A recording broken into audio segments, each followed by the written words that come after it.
Mochi is a chewy, squishy, and totally delightful part of Japanese culture, and I can't wait to share it with you. Picture this: soft, pillowy rice cakes made from glutinous rice that's been steamed and pounded until it's smoother than melted butter. It can be enjoyed in so many ways. And hey, if you've been to Trader Joe's, you've probably spotted mochi ice cream, those little frozen clouds of joy. Oh, and let's not forget mochi rice crackers. Crunchy, salty, and so addictive, you'll need a snack intervention. In Japan, mochi is eaten year-round, but it takes center stage during New Year's celebrations. Think of it like turkey during Thanksgiving in the US. While turkey is available any time of the year, it's a must-have on Thanksgiving tables. Similarly, mochi plays a symbolic and culinary role during Japanese New Year's traditions. It's served in dishes like ozoni, a savory soup eaten as the first meal of the new year. Why is mochi so special during New Year's? In Japan, mochi symbolizes prosperity,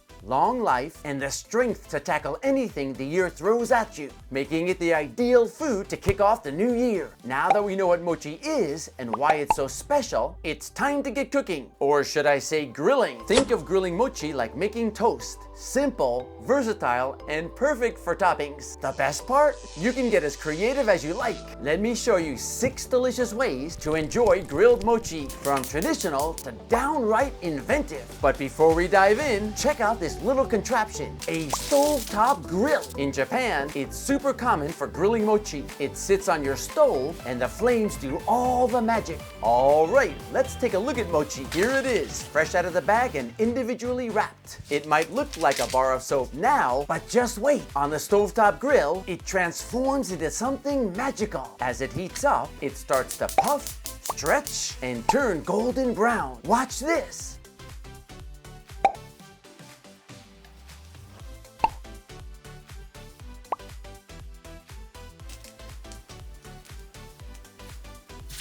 Just split in half.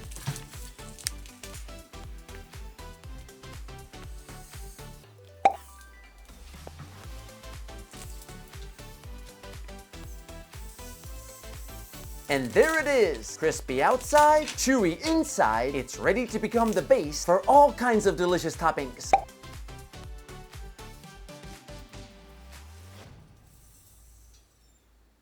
Let's kick things off with a classic, isobeyaki, mochi with soy sauce and seaweed. Start by mixing 2 tablespoons of soy sauce with 1 teaspoon of sugar in a bowl. Then give the mochi a nice soak for that salty, savory punch. Finish it off by wrapping it in a crispy sheet of seaweed. It's a simple, satisfying treat that's perfect any time of day. This looks so good. All right, let's give it a shot.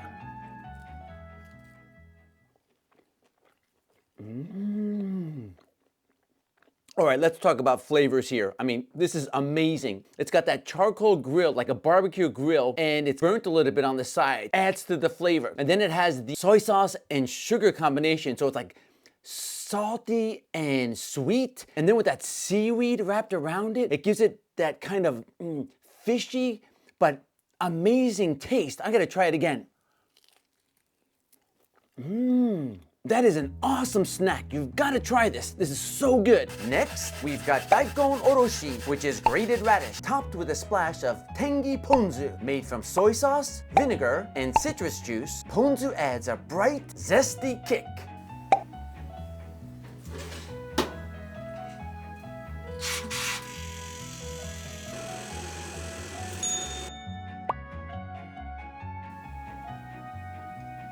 This combo is light, refreshing, and so Japanese. Perfect for when you want something with a little zing. Okay, for a delicious twist, spread a layer of red bean paste on top of your mochi.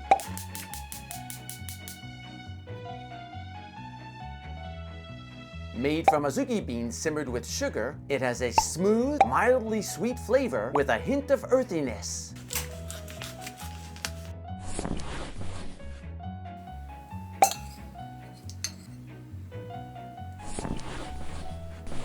It's chewy, satisfying, and completely irresistible, making it a popular treat in Japan. Here's another one for the sweet tooth. Grilled mochi drizzled with honey and dusted with kinako, a roasted soybean powder that adds a nutty, slightly sweet flavor. It's a classic topping in Japan, but you can sub in chocolate sauce, peanut butter, or even maple syrup. Get creative. Some parents even make mochi pizza for a snack. Grill the mochi first, then top it with pizza sauce and cheese. Pop it in a toaster oven to melt the cheese, and voila! Mini pizzas! Perfect for anyone craving a fusion snack. I am so excited. This looks so good. Oh, it smells so good. Wow. Let's take a look. Oh my God, it smells as good as it looks. All right, here we go.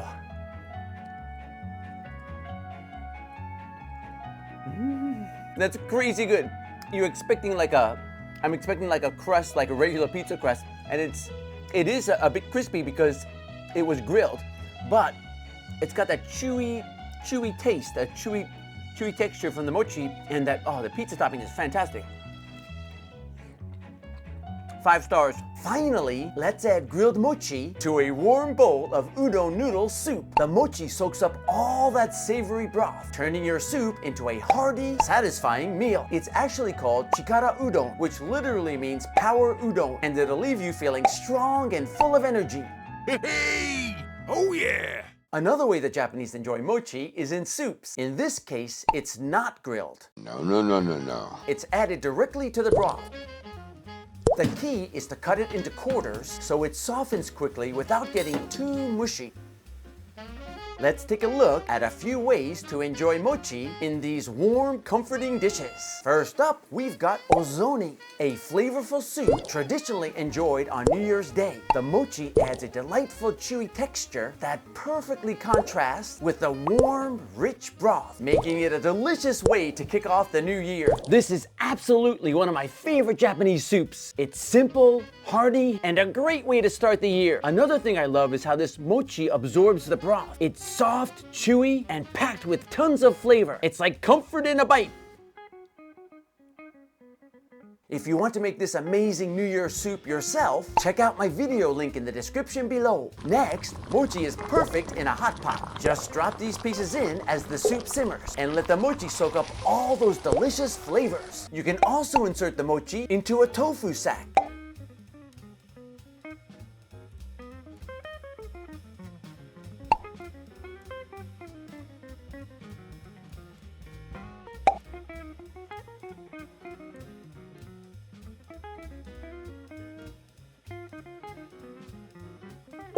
And as it simmers, the mochi melts inside, creating a rich, gooey bite that's as fun to eat as it is satisfying. This is one of the mochis. See how that melted? You don't want to keep it in there too long because it'll really melt. This is just right. And then the other one in the sack, look at this. And it's almost like cheese in there. Okay, we gotta try this. This mochi likes to cling onto everything. See that? It's almost like a cheese ball. See how soft that is? Woo, you gotta chew that. That is fantastic. This is like a soy milk based hot pot. So it actually tastes like the broth. Wow, that broth is good. Okay, this is the fun one. See how it's wrapped in the tofu like that? This is a lot of fun. Okay, let's try this.